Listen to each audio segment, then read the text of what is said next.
When I'm painting some picture or any drawing, I keep it in the house or in the exhibition, and most of the people, they cannot see it. So the only way for the people to see the painting and the drawing, it's to do it in the public place.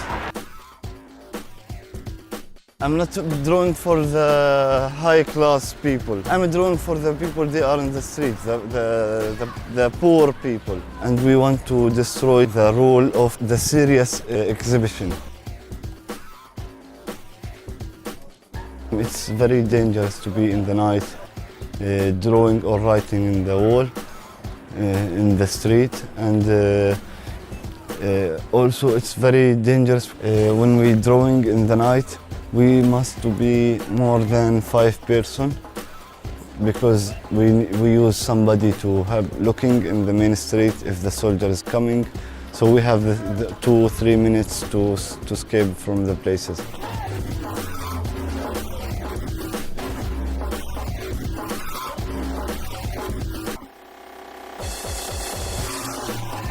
Majid Ali, the artist, the Palestinian artist, he created Handala. He was assassinated in London in 1987, and he do a lot of caricature, political or social, like in the society. The symbol of Handala in the Arabic language is mean better. And he said, Handala is a small Palestinian child. You cannot see his face because he's looking for Palestine. He's looking to come back to his village. But this one is like speaking about how is the hands or the Palestinian in the ground, like the tree in the land, or there is some pain, it's blood, but it's catching the land. They don't want to release the land.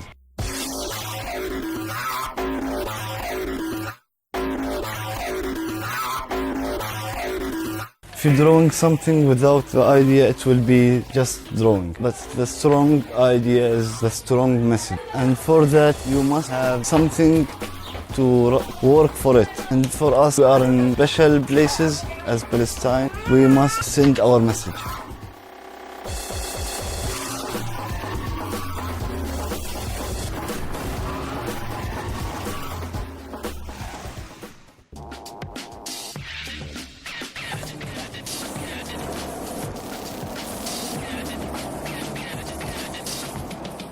They don't take it like really seriously.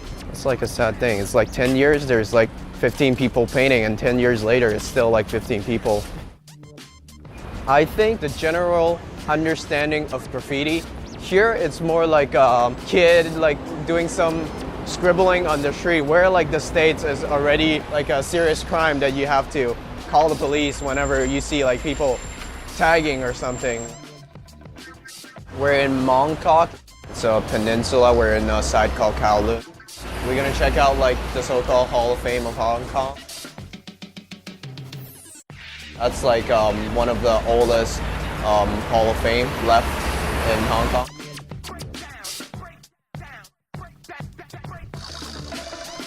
Half of the people that paint here are like local, and the other half are like visitors. That's Liquid from Russia, Udon from San Francisco, from Finland, Caesar from FMK Crew.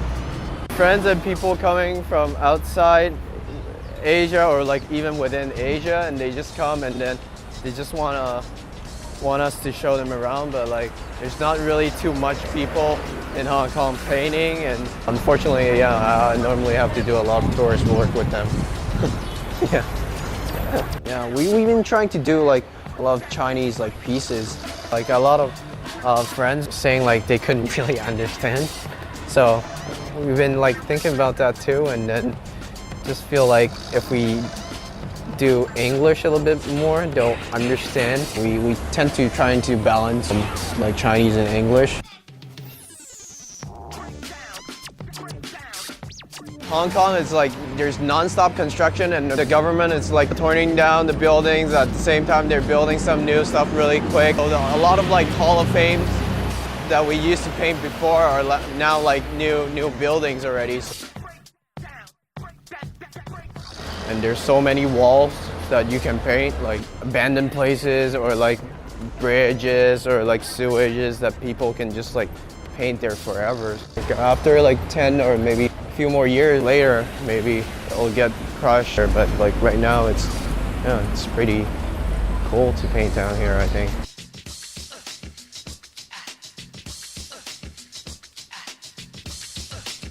It's more like the fun. I mean, like that's part of like that. Let's say like the advantage of graffiti that we get, you know, is to meet with like different people and we paint and spend like a good day, you know.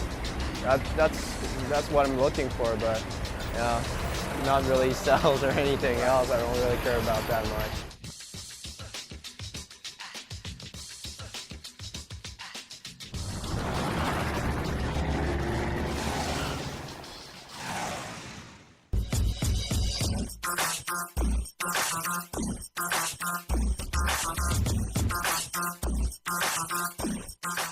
สวัสดีครับชื่อบอลครับงานศิลปะอยู่ที่ประเทศไทยเพราะว่าบริบทของประเทศเราไม่เหมือนยุโรปไม่เหมือนอเมริกาไม่เหมือนอะไรการแข่งขันในประเทศนี้ไม่ได้สูงแล้วก็ไม่ได้รุนแรงเลยขนาดนั้น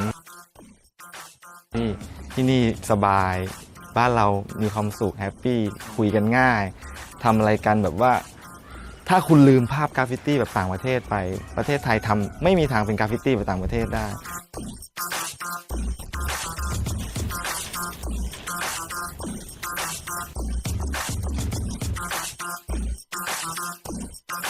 ศาสนามันเป็นอะไรที่สำหรับประเทศเรามันเป็นการเริ่มต้นศิลปะทั้งหมดในประเทศอ่ะอย่าลืมประเทศเราว่าศิลปะเริ่มต้นจากที่นี่ที่วัดคือสีตาลักษณะที่เหมือนกับข้างในเรากับข้างนอกเราเท่านั้นเองเหมือนกับสิ่งที่เรามีอยู่สองอย่างคือข้างในข้างนอกที่มันไม่ค่อยจะตรงกันคนเรามันมีข้างในข้างนอกเสมอมาอะไรอย่างเงี้ยไม่มีเปิดเผยแบบอยู่ดีมาโฉงฉางอะไรอย่างเงี้ยผมก็เลยดึงมันออกมาถึงแบบเปิดเผยความรู้สึกทั้งหมดอะไรอย่างเงี้ย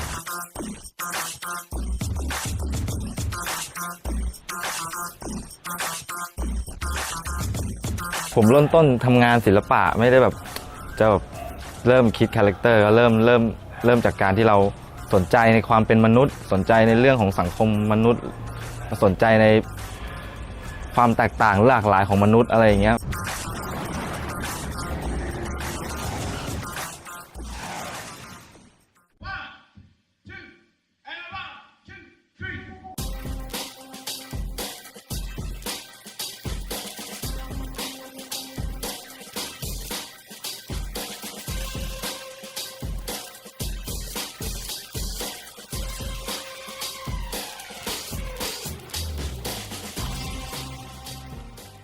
Artist name is Huskelav, and it means remember my name. I've been working anonymously ever since I started doing graffiti, and then I just decided to keep on hiding my face because I don't want my neighbor to know what I'm doing. I just want to be like lead a regular life.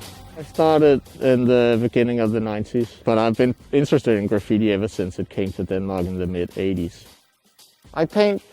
I mainly paint characters because it's faster than painting letters, and also like when ordinary people pass by the stuff that you make, they actually understand it or they can relate to it. It's not just some letters that they can't read.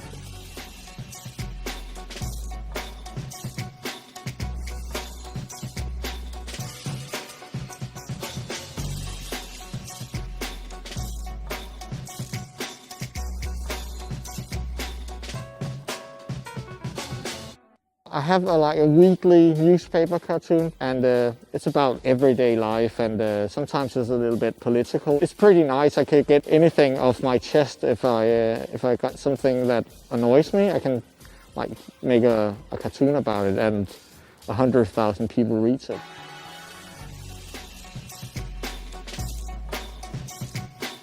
I don't want to paint places where people buff it straight away because it's just a waste of paint. I don't paint on sculptures and stuff like that. I just paint wherever I think that I can make the place look better.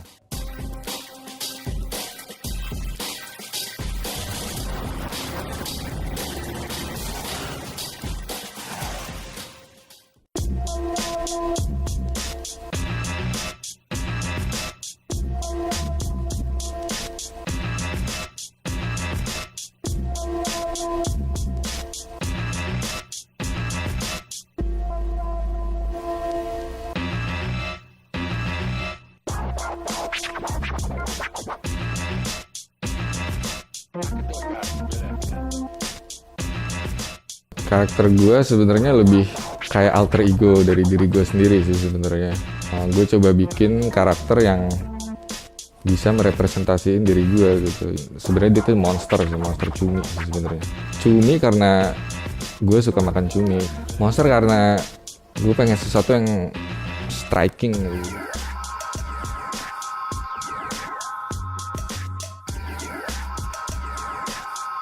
Gue bikin gambar kan di jalan gitu kan. Gue pengen orang yang lalu lalang tuh bisa langsung lihat karya gue gitu. Makanya gue bikin juga hitam putih. Karena udah banyak banget kan warna-warna di jalanan gitu kan. Gue coba pengen menetralisir warna itu biar lebih stands out sih sebenarnya.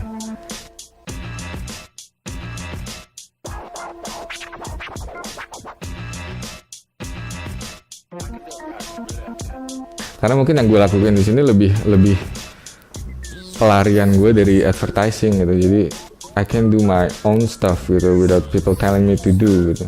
Ya mungkin secara nggak sadar gue terinspirasi seperti itu sih ya.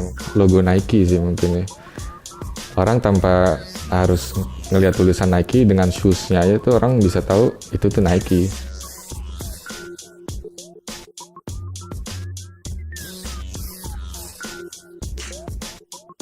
Gue suka banget sama, dulu gue pernah belajar tentang teori semiotik, gimana kita bikin suatu karya tapi tanpa lu harus punya signature tanda tangan di situ orang bisa tahu itu tuh karya lo gitu. Gue pengen orang ngelihat gue bukan karena orangnya tapi lebih karena karyanya sih.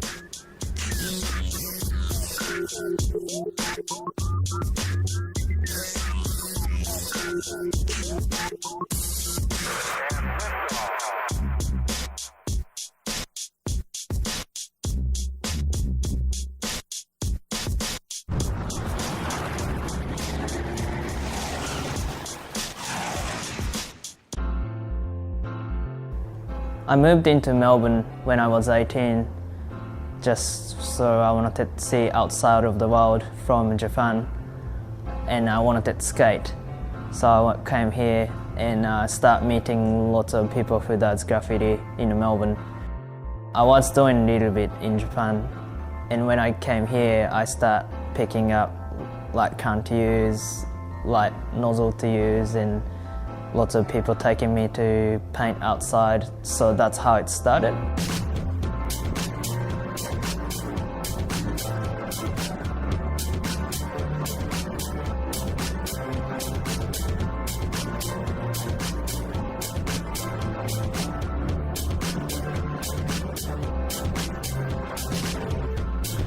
I think graffiti need to be done in instinct.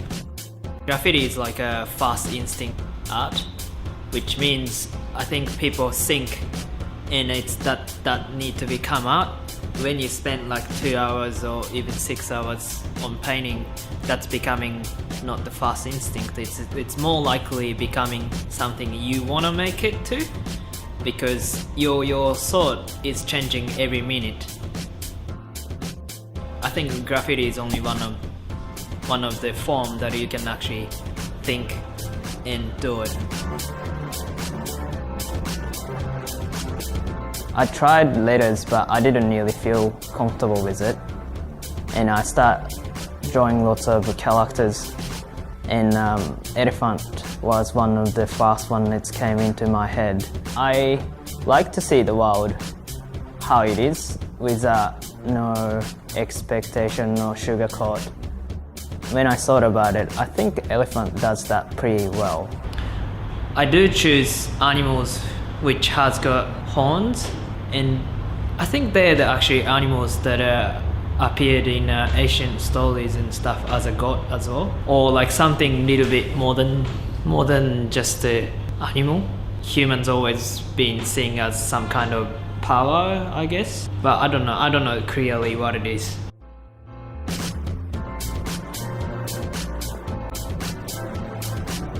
That's the list of my studio, that's my shower, washing machine, the table we made 2 days ago, and I do lots of woodwork here, and that's one of them I'm actually just cutting. It's gonna be an elephant falling down like this,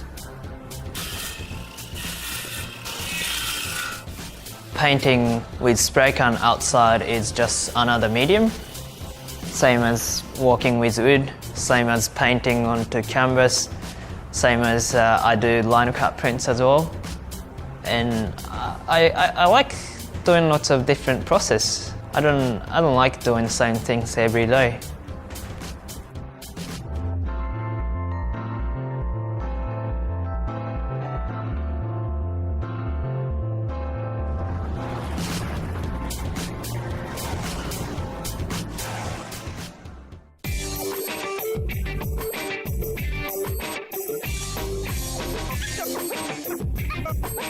I'm originally from Sydney, but found myself in Melbourne.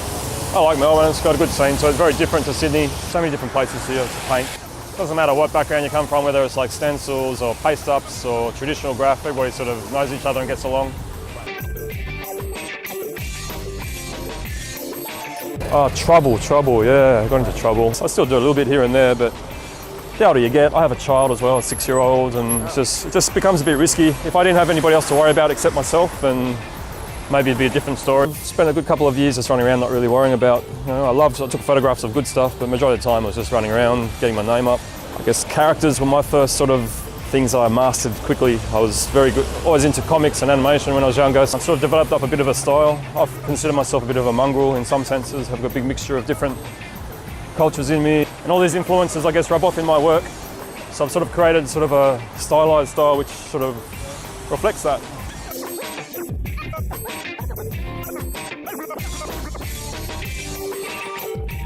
Everfishers is just a group of like-minded people. We didn't know each other, but we all come from different backgrounds. I guess it's a crew and it's a studio and friends. We're sort of serious about what we're doing, but at the same time it's about having fun as well.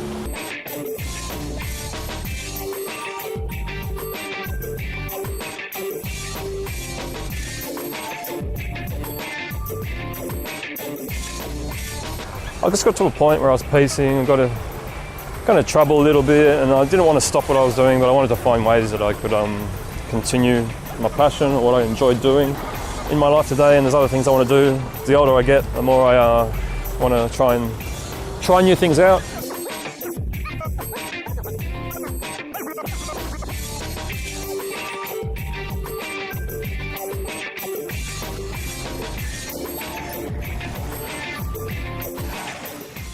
My name is Vexter and I'm an artist and I make street-based work as well as paintings. I grew up in Sydney. I was travelling overseas and came back to Melbourne and just really noticed like a lot of stencil art appearing in the streets. I just really liked it and was like, okay, I want to make that as well. So I started like making them and going out and putting them up. One thing led to another and here I am. I kind of started using stencils because I loved printmaking and photography, and so I take a lot of photos and draw from that and create prints from it as well. So for me it was just kind of like an art form that combined a lot of my other interests. I definitely have an obsession with like bones and skulls and feathers and like things like that. I really like the aesthetic. It's kind of challenging, like it's quite hard to make a really good one-layered stencil is harder than making something that's multi-layered. Like I started doing the feathered people because I just was thinking about different ways that we could be in our cities and what it would feel like to fly through the city and what that would make somebody feel like who was looking at a work that was painted of somebody flying down the city street. Anybody who does street art or graffiti gets off on breaking into a building and exploring and finding interesting, little nooks and crannies and painting and creating work in those spaces. So everybody who's involved loves it. My mum likes it better when I'm doing stuff in galleries, but she used to always say to me, just don't get arrested. If that goes in the film, you're in trouble. I think it's important to work in the street because it enables art to reach a bigger audience than it does in the gallery. And what I really liked about the street art scene in Melbourne when it was beginning with stencils was, in a way, it was kind of like, fuck you to the high art gallery system. Like, we don't need you to get our art to people. And I mean, in lots of ways, it's pretty conventional 2D paintings on walls, but it's in the public realm, it's not advertising. It can make people think about certain issues or make them appreciate a certain emotional state or something like that. And I think that's the that's what art should do. Yeah, we've been given like an interesting property building to basically do whatever we want to as artists. So me and a couple of friends have asked other artists that we like, and it's a big mix of like street artists and installation people, photographers, performance art, video. Yeah, we're going to take over this space and then invite everybody in for like a one-day sort of exploration of it.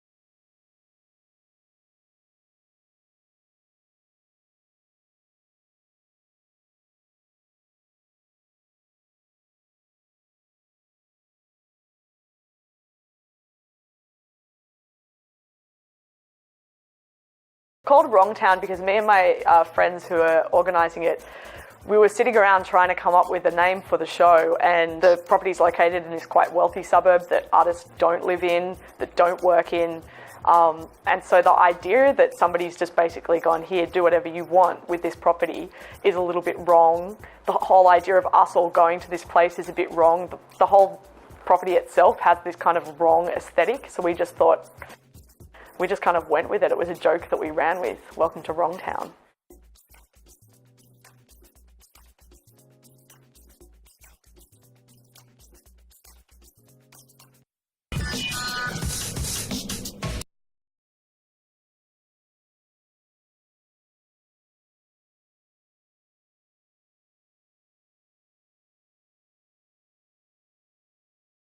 I think that art is kind of in everyday life.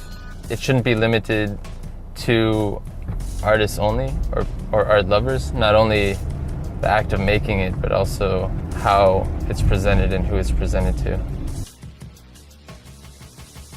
And I think that it's the most basic thing that, you know, people can do is become part of where they live, part of the city, part of the texture.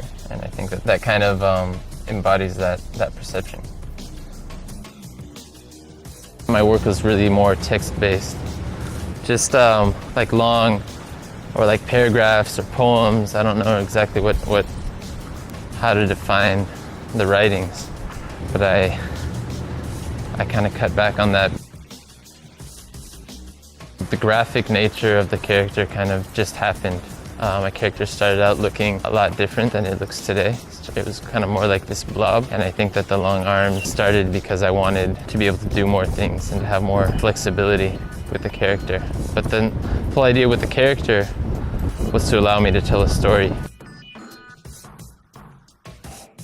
I didn't go to art school. I don't know if I really ever learned how to make art, because I don't know if I know how to, but I'm trying. But I think it's all trial and error, mainly.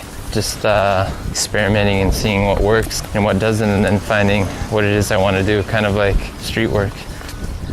Finding what works in this public arena and what doesn't.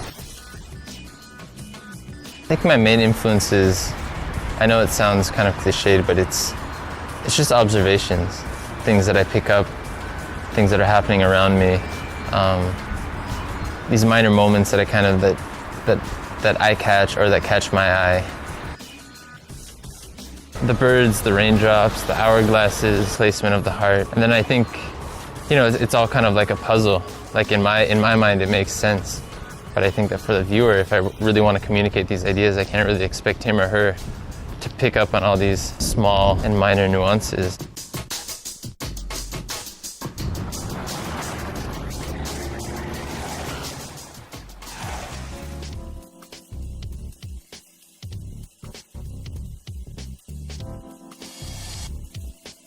I write baits. I started writing baits in 1986, but I was doing a few things before that, had some other names. It comes from a science fiction series, V for Victory, and then there was one of these characters in the I think I remember they came down from a UFO, and one of the characters came out of the UFO, and his name was Spades, and then everybody was like doing like this, and then I thought, oh, this is a cool name, and then I just wrote it down, and I started to do a few tags and some quick pieces, and then it just felt right. I'm writing great. I started when I was 13. Most fantastic thing I've ever seen. The great thing to do. So yeah, I just started from there. Just made a lot of sketches, and actually I went out with my mom. She bought my first spray can, and we went out and we just had a nice evening walk, and I did a few tags. I did some tags with my mom. It's definitely because of her that I'm painting, because she's been very supportive from the beginning. So I've been doing the name for over 20 years, so of course it adds up. I did a lot of damage, and that's why I have to be careful. Yeah, I can be arrested for it. Why I think it's okay? I don't know. I don't really care if it's okay or whatever. I mean, as long as I like what I'm doing, and I feel that some other people also appreciate what I'm doing, then I feel it's okay. That's good enough for me. I don't know. It's like, I think it's this thing that you can have a 9-to-5 work, but you are a person, and you want to feel alive. And being creative and painting is one of those feelings. So I just want to make a name for myself and be out there, show that I'm alive. As long as I still have the enjoyment of doing it, I will do it. And you know, if I can move my arms, my fingers, why not?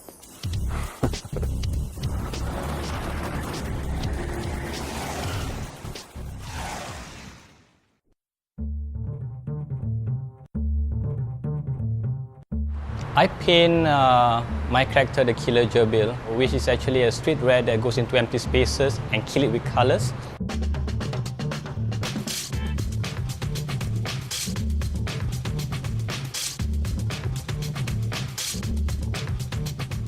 I had a pair of gerbils back then for about 5-10 years, and when a lot of my friends came to my house, they think that the gerbil looked like me, so it started off as a personal joke.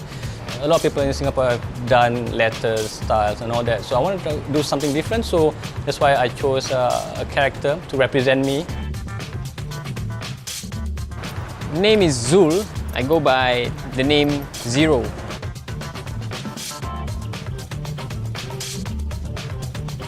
Started out doing a lot of graffiti with my friend, the killer gerbil. I like to draw faces. For me, that was a way to show that a lot of us are actually wearing masks. Well, the graffiti street art scene here in Singapore is pretty small. It started like about early 2000. We don't have a lot of street stuff in the street because you know, our Singapore government is controlling and trying to get the whole graffiti law down. However, there's still people like me who still do illegal stuff. Singapore is a paradox of graffiti art. If they try to clamp down on it, they will not be able to control it. So they try to create initiatives. You know, it's like putting it in a washing machine, washing it clean, and pushing it out back again. Is something which is, for the lack of a better word, I would say Disney-fied.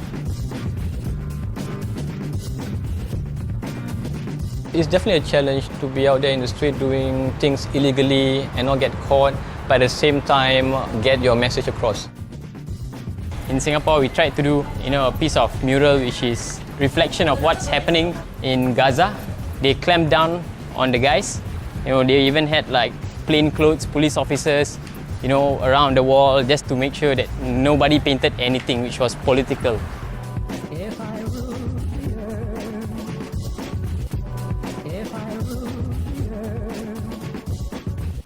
The consequences of getting caught here in Singapore doing street art graffiti. The first time, you will get fined maximum up to 2,000 Singapore dollars. Second time, you will get jail. And then if you get caught a third time, and then that's where the caning will come. You got stripped butt naked, hang onto an easel. And then the rattan that they use is pretty thick. And then we're talking about a thick rattan that they actually submerge in water for a few hours or probably days, so they get soaked and wet and heavy, and then when it's smacked your ass, it'll pull your skin off. So It's pretty harsh because it takes months to heal.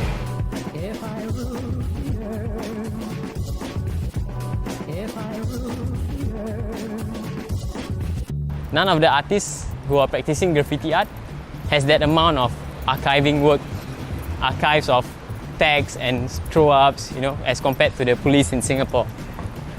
The difference is the size of the country, you know. We are so small, you know. How far can we run away? You know, it's a form of art which is associated with struggle. Even though we do not have struggles like Sao Paulo or Jakarta, you know, very third world countries, you know, we still have struggles of what does it mean to be Singaporean. I would really love to see next, because we have, you know, people, Malay and Chinese and Indian, to come out with letters of their own, you know, characters, like Tamil characters and the Chinese characters. So it would be nice to see next something a little bit, you know, different than what we have now.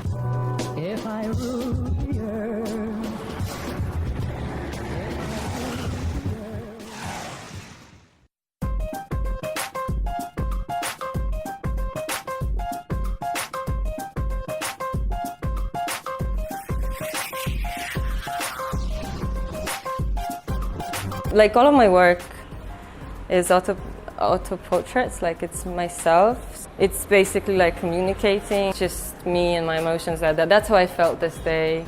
But sometimes I also just paint people I see on the street. Then it's like a double thing, like I see something from the city and it kind of gets stuck in my head, and I have like this whole process, kind of like a dialogue with me and the city. I graduated university. I studied as a fashion designer, and I understood how shallow and horrible this whole fashion thing is. And I just really wanted to do something that's not commercial. It was just about me expressing myself and kind of like a therapy thing, and that's how I see it till today. It's just like a therapy thing.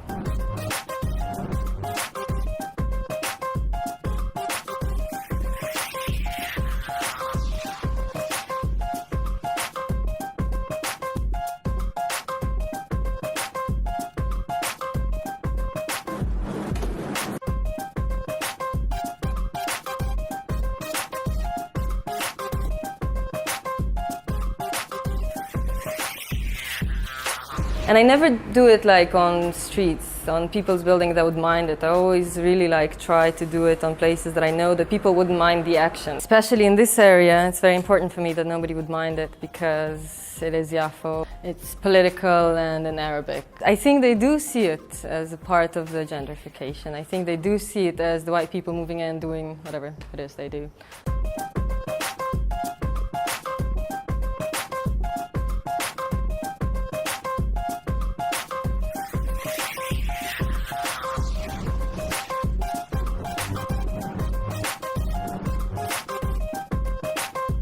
It's like this wailing woman, I'm not sure. As always, it's a self-portrait, but it's also like this wailing old lady has her house taken away. And here you don't see the wailing ladies. There is no bulldozers coming in and forcing people out physically. They just buy it out. They just pay money.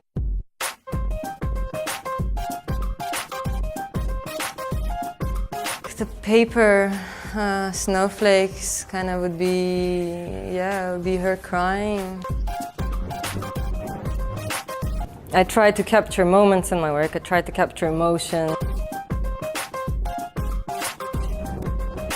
And I think in general our whole lives are very hard. The points that we are truly happy and notice beauty and notice happiness is moments. It's moment specific, and so in that way it's also nice that it only stays for a little bit.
and it was just too restricting for me.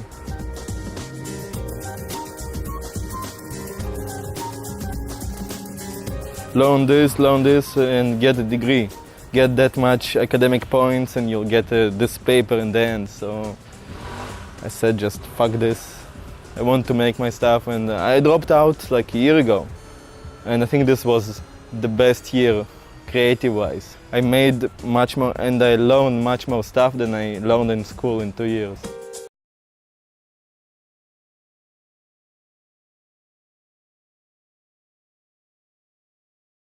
I painted this together with Forma, Zero Sense and No Hope. I brought them to here. Like I painted this wall and Forma painted down there and No Hope painted I think this part.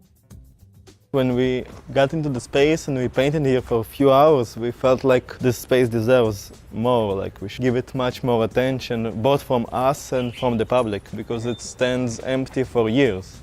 We decided that we'll paint. We'll invite people to see it because it was like a shame that nobody will see the building itself.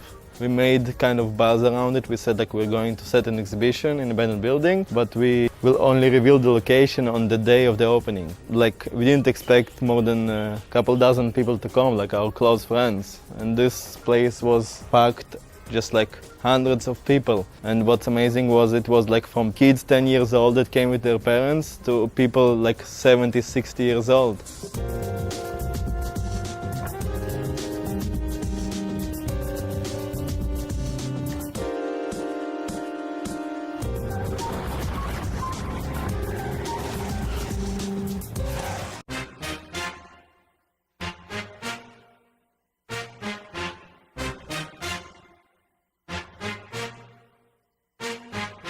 Most of Palestinians, don't like the wall, and they think that painting on the wall, it's decorating it. I think we have a mistake. So when we are drawing in the wall and painting in the wall, we make the wall beautiful, and it must to be the ugly color. When I came here and I see it's empty, I can imagine how is huge the wall. But in the main street, when I see the painting, I will beginning to discuss about the painting and who's drawing this and who's the artist make this drawing, and I will forget the meaning of the wall. So from this idea, I don't drawing in the wall at all. They say, why should we decorate the wall?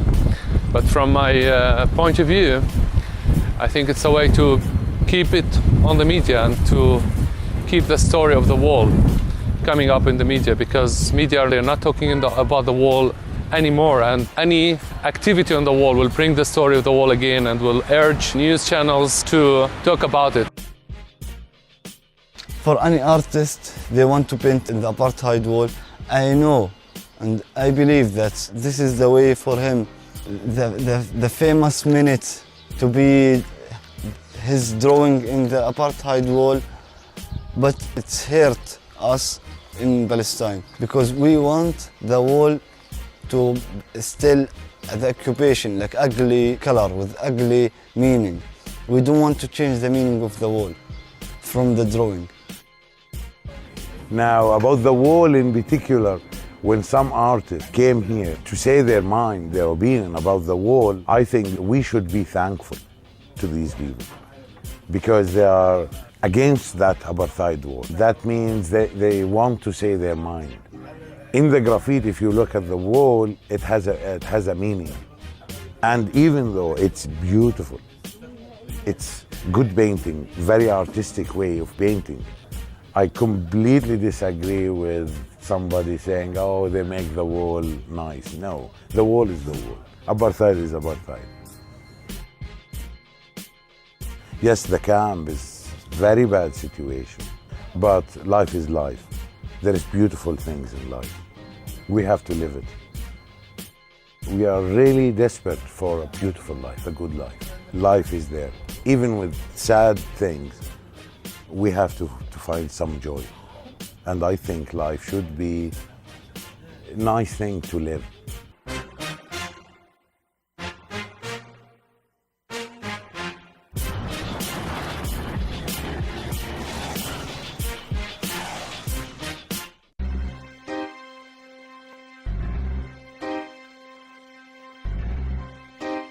My friend, he's a Palestinian from the Hisha, and we meet together and think what to do in this test to make some painting on it. Because we need to talk about the states of Palestinian history, to documenting the history for the next generation.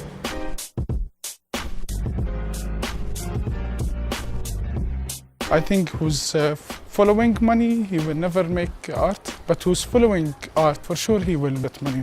To make art in the public, it's easier to reach people, different kind of people, the simple people who care about art or not.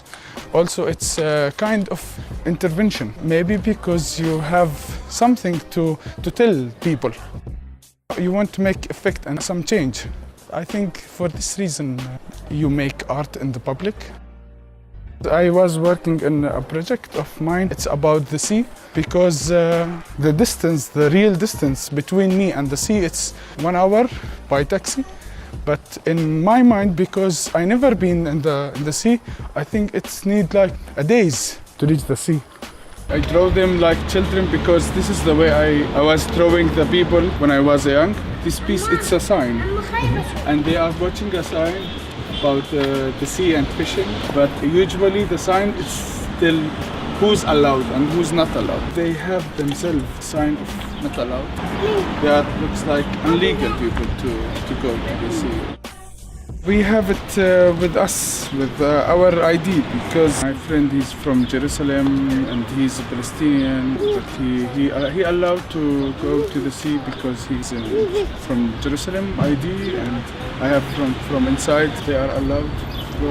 At the same time, I'm not allowed to be there.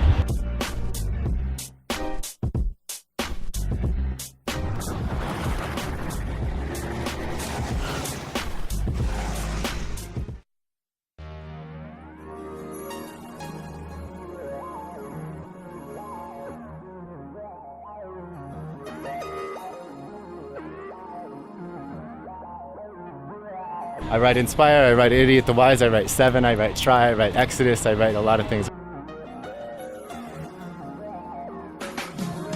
The reason I write Inspire is really simple. It's what I want to manifest. I want to manifest positivity and inspiration for people. So if I do that most directly, the best way I knew how to do that is to be direct and just straight inspire someone. You know, to be that inspiration, to, like Gandhi said, to be the change you want to be in the world. So the idea is basically to become that change. If you want to be a friend, so be a friend. If you want a friend, become a friend.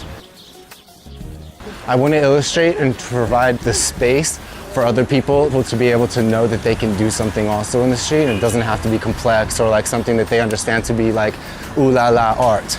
You know what I mean? We're like the gallery style. Ooh, he's got skills he's developed over years.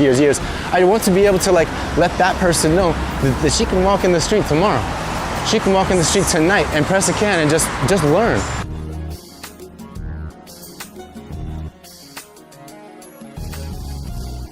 Flower is a symbol of both rebellion and it's a symbol of growth and change. So I try to provide that kind of positivity without even saying more than a word sometimes. I can write Inspire, but people see that flower and they know and they understand.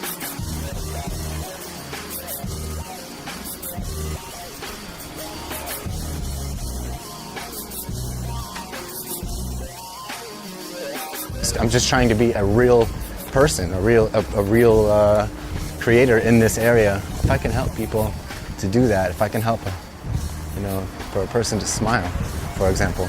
If I cause one person to smile for half a second, it means 1,000 other people did too.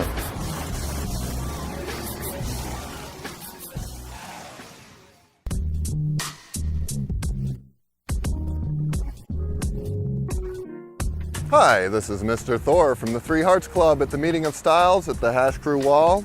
This is the first time we painted together in 5 years. Our homie just passed away and it really made the crew come back together as a team and try to do some team stuff.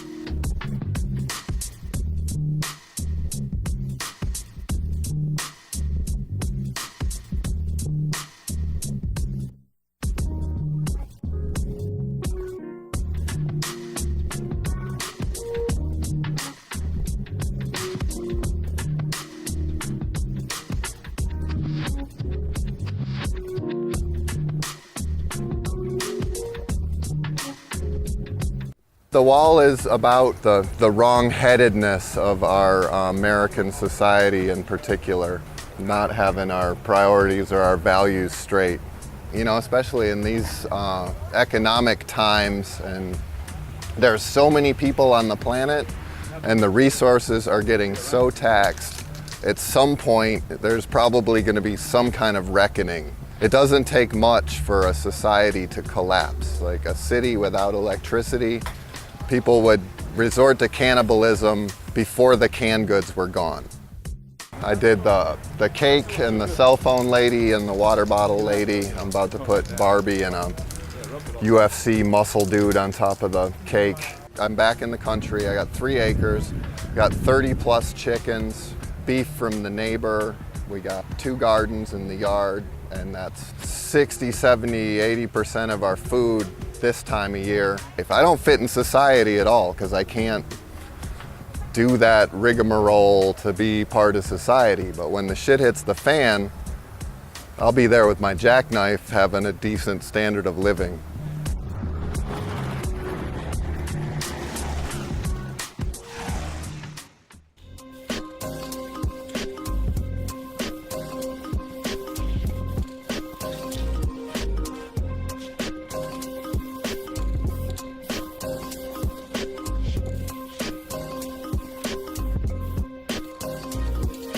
The colors, the bold outlines, the shapes, the movement, you know, it was like nothing I'd ever seen. I've been drawing all my life, doodling and stuff, and when I saw the pieces on the subway cars, man, I said, that's what I want to do.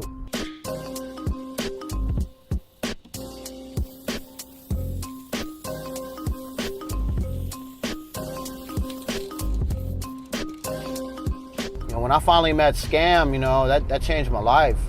You know, he said, you want to learn graffiti, buff my wall. I said, yes, sir. Because I wanted to learn and I was willing to do whatever I had to do to learn how to piece.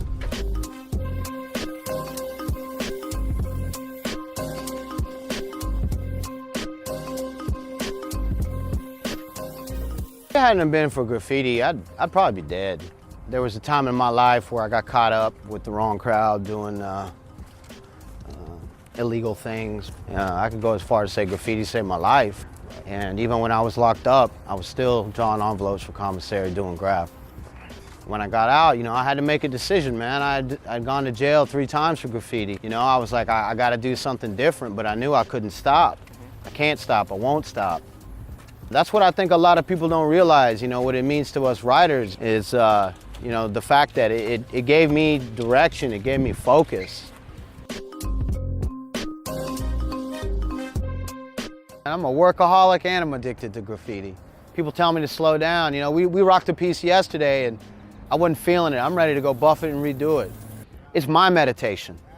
Painting outside, on a wall, on a freight, wherever, it keeps me in check. And people like my girl, you need to go paint. She said, I like you after you paint. Thank God I have graffiti, man.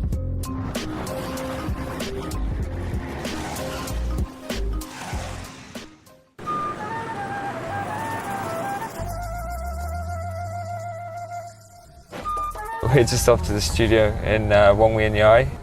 It's a predominantly Muslim slum that when we were immensely poor, we didn't have a studio area to set up in, so we found a cheap shop house in Wong Wien Yai and finally got accepted a few years ago. We can't leave now. It's just yeah, it's nice to finally be accepted by the slum.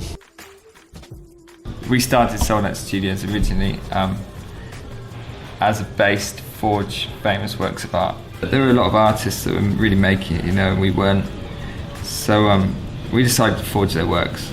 It's not something that we like to mention that often, but yeah, we do take pride in our roots as just being sneaky fuckers. We decided to release one of our own prints from way back when, and it worked. We sold out, and then all of our forgery equipment ended up in a bird loft upstairs. Just once we really realized that we could kind of in a way stand on our own, it just kind of took off from there and we just ran with it. Our karma's pretty bad. We've done some bad things over the years, and we're just trying to get our karma back. We're going to see an orphanage that sold out studios we fund the art department. We found this orphanage a few years ago and I've tried to help them ever since. We are a non-profit organization which help the children, the poor.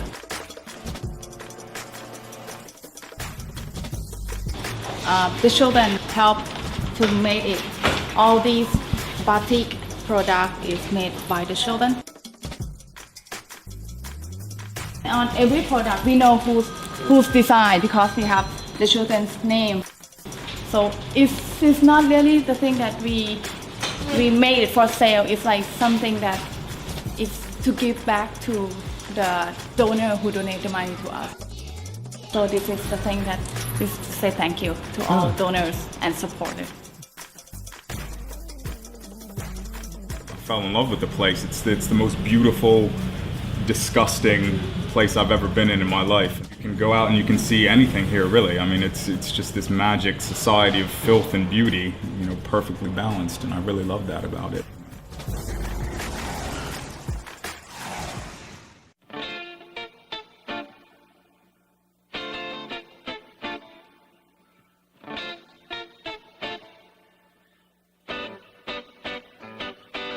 ทำไมชอบทำงานกราฟฟิตี้บนถนนเพราะว่าเวลาที่ผมทำงานบนถนนเสร็จแล้ววันพรุ่งนี้มันก็ต้องมีคนมาเห็นงานที่ผมทำแน่นอนและอย่างคิดว่าถ้าเราจะทำงานศิลปะแล้วแบบว่าโชว์ในแกลเลอรี่บางคนมันก็ในเมืองไทยก็ไม่ค่อยมีใครที่จะสนใจดูงานแกลเลอรี่และอย่างก็ว่าผมรู้สึกสนุกเหมือนเราได้ทำงานชิ้นใหญ่ๆในเวลาที่มันไม่นานแล้วเหมือนกับว่ามันแบบว่าสะใจแล้วเหมือนกับว่าเราได้แบบว่าไปที่นู่นที่นี่ได้แบบว่าเหมือนกับกลับไปสู่แบบว่าความเป็นเด็กอีกครั้งนึงใช่บางครั้งเราอาจจะไปคุยกับเจ้าของที่แบบพี่ครับผมขอมาวาดรูปที่นี่กำแพงนี้ได้ไหมผมว่ามันน่าจะสวยนะพี่อะไรเงี้ยเราก็ไปคุยกับเขาแล้วเขาแบบโอเคลองดูทำดิแล้วพอทำเขาก็ชอบเพราะว่าเรามีเวลาทำเยอะด้วยแบบว่ามีเวลาเพ้นไม่ใช่แบบว่าไปบอมไปแอบทำอะไรเงี้ยแล้วซึ่งวิธีนี้มันอาจจะเป็นวิธีที่แบบว่าออมชอมแบบว่าเป็นแบบวิธีของคนไทยอะไรเงี้ยที่แบบคุยกันง่ายๆพี่ขอทำหน่อยได้ไหมครับเขาให้ทำก็โอเคถ้าเขาไม่ให้ก็ไม่เป็นไรเราก็หาที่อื่นทำต่ออะไรเงี้ย My daughter ชื่อมาดีมากับสิ่งดีๆ เมื่อก่อนที่จะมีมาดีก็พ่นหน้าตัวเองเป็นหน้าแบบเป็นหน้าครึ่งหนึ่งมีลูกก็เลยคิดว่าหน้าลูกเนี่ยก็คือน่าจะเหมาะที่เราเอาไปพ่นบนถนนแบบว่าสนุกไม่ใช่แค่งานเปลี่ยนแต่ว่าชีวิตเปลี่ยนไปเลยครับก่อนที่มีมาดีคือใช้ชีวิตเรื่อยๆทำงานแล้วก็เมาพอหลังจากรู้ว่ามีลูกปุ๊บก็เหมือนกับว่าเราต้องตั้งใจละหยุดอะไรที่มันแบบว่าไร้สาระแล้วก็ตั้งใจทำงานมากขึ้นขอบคุณมากครับสวัสดีครับ Bomb it too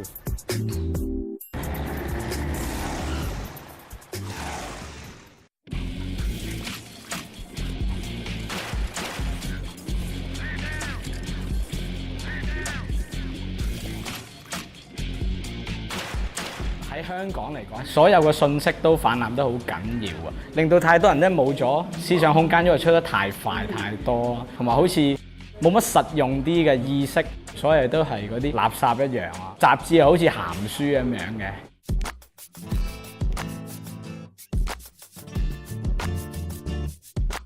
佢會有啲廣告咧，教人哋點樣去同屋企人相處嘅。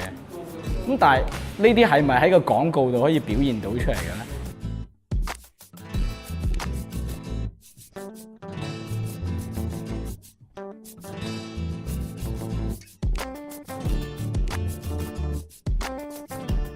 所以我覺得喺香港呢個地方，我直接將我個 work 擺出去，可以俾民眾感受到我嘅存在啊！想我需要講乜就講乜，中意畫乜就畫乜咯，係。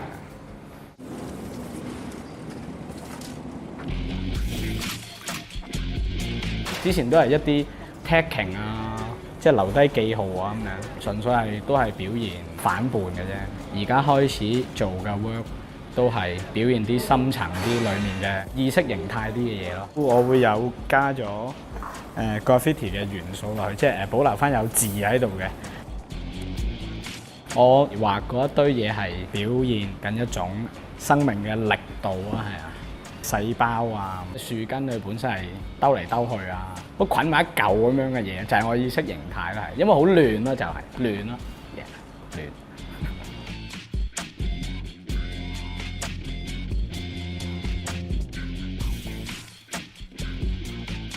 香港政府好得意嘅，其實佢係知道塗鴉係喺條街上面畫嘢，但係佢又會揾啲 graffiti artist 去做一啲合法嘅 job 嘅喎。喺香港我試過接過個job 啦，係幫警察嘅俱樂部畫 graffiti，所以我覺得呢樣嘢係幾得意嘅。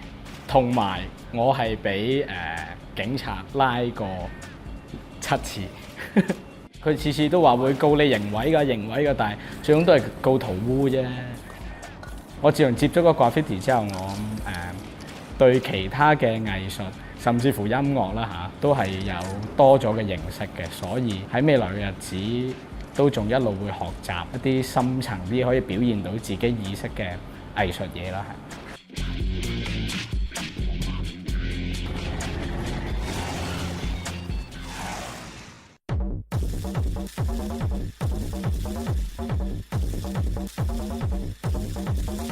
I've always painted ever since I was, and drawn ever since I was a small child, but I actually was going out and painting in the streets in around about 1982. Things that I saw, I think I saw the Rocksteady, Hey You Rocksteady Crew video clip first, that wall with Bill Blast in the background. And that really kind of focused my attention on painting big.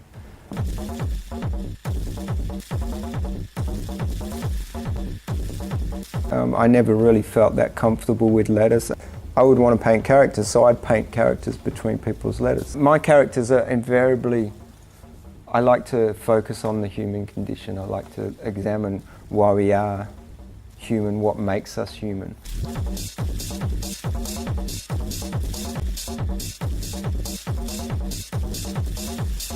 I like painting in the street at night.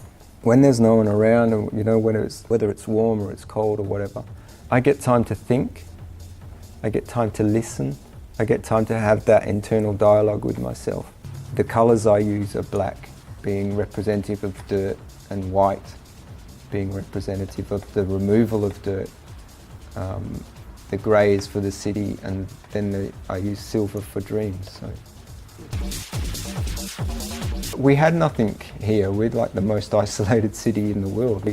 As you've seen in the short time you've been here, it's a really clean city. It's a beautiful city, but it still has that dirt. It's just you don't see it so much. I guess alongside a lot of other things, that the idea of me living in a very isolated city and feeling very isolated as a child and also as an adult, as an artist, I feel like I'm a long way from a lot of places. I think if you were to make an analogy of this city, you would say that Perth is like an adolescent child, I think.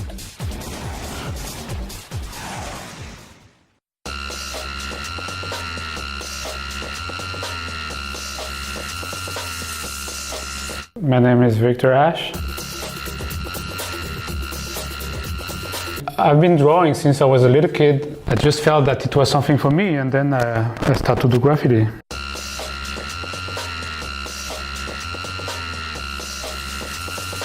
I started to write graffiti because interested in the hip-hop culture, because I really liked electro-funk and Africa Bambaataa and that kind of music. I like to paint about the culture that I have been in my youth.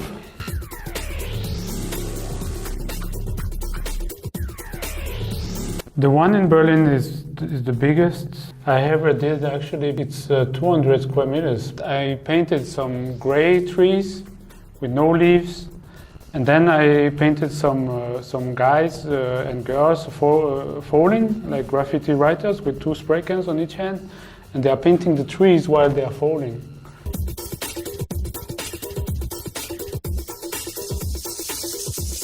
The other piece In fact, it's two pieces that I did in Lüneburg. Lüneburg is a small town in Germany. The piece I realized there, one of them is a stack of animals on top of each other. It's inspired from the animal pile from Bremen. It's a very famous fairy tale where animals they stand on top of each other to look more scary, you know. Yeah, I like to use animals in my work. I bring nature into the urban environment. I don't do like illegal graffiti, like back in the days, painting trains. You know, I just don't do it illegally. I do it with authorization. I stopped doing illegal graffiti when I got kids, because I was not only responsible for myself, then I was also responsible for my kids. So I don't want to risk. I do big projects, but for me it's the same spirit as doing graffiti because it's fast and it's public, it's in the streets. Connected directly with the public. Many artists they hide their weaknesses behind very nice words. With people in the street, they just say straight what they think about it. And if they don't like it, they tell you, you know, I don't like your stuff. You know, if you're an artist and you exhibit in galleries, you know, nobody comes to you and says, I don't like your stuff. You know, it looks like shit. It's something that many artists they should remember. You know, it's like how other people they look at their art. All kind of people, not just art people.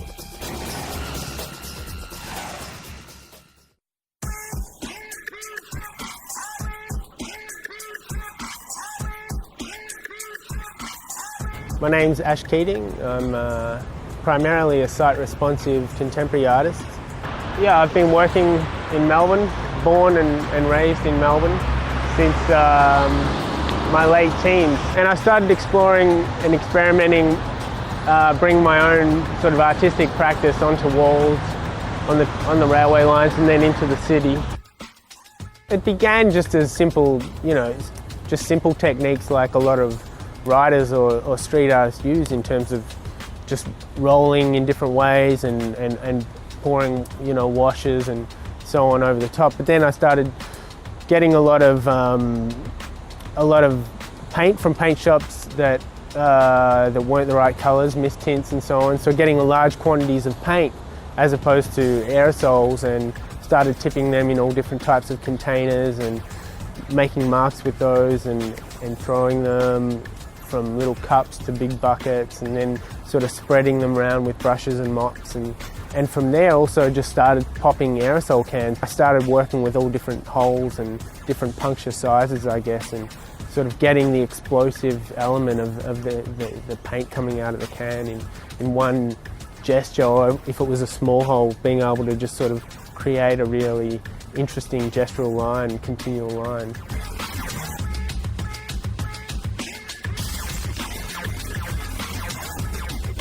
I started working with advertising and vinyl waste and doing basically like performances as waste monsters in the streets, in public space. So I collected Visa advertising, sticker advertising that had come down at Flinders Street Station and then made it into a costume of like this waste monster, and then went back there a month later and did an intervention where I sort of was this moving pile of waste.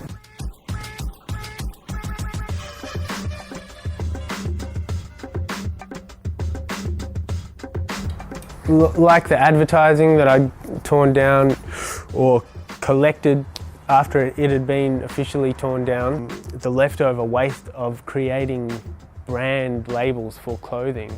They sort of epitomise and stand for consumption, I guess. And so rather than just dealing with, you know, a bag of normal rubbish, it's dealing with bigger issues around waste.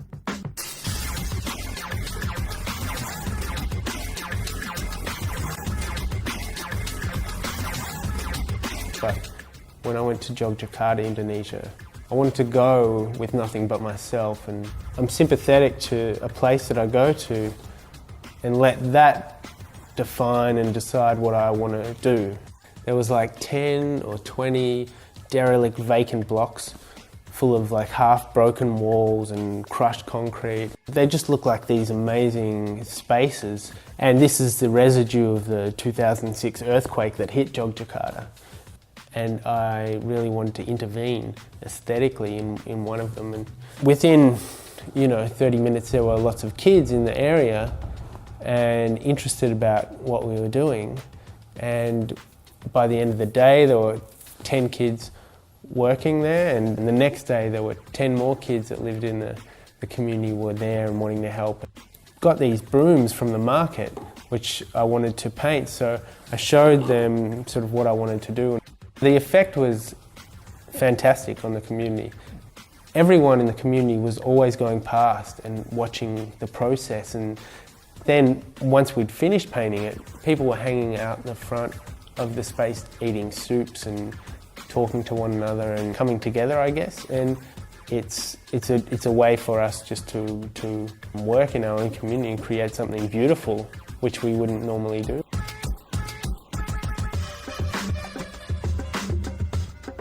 I think it's very important to be able to connect with people in your community, and if you can do that visually with what you've been given, then it's better than it ending up in a lounge room, like in a house like this in a wealthy suburb above a certain coloured couch.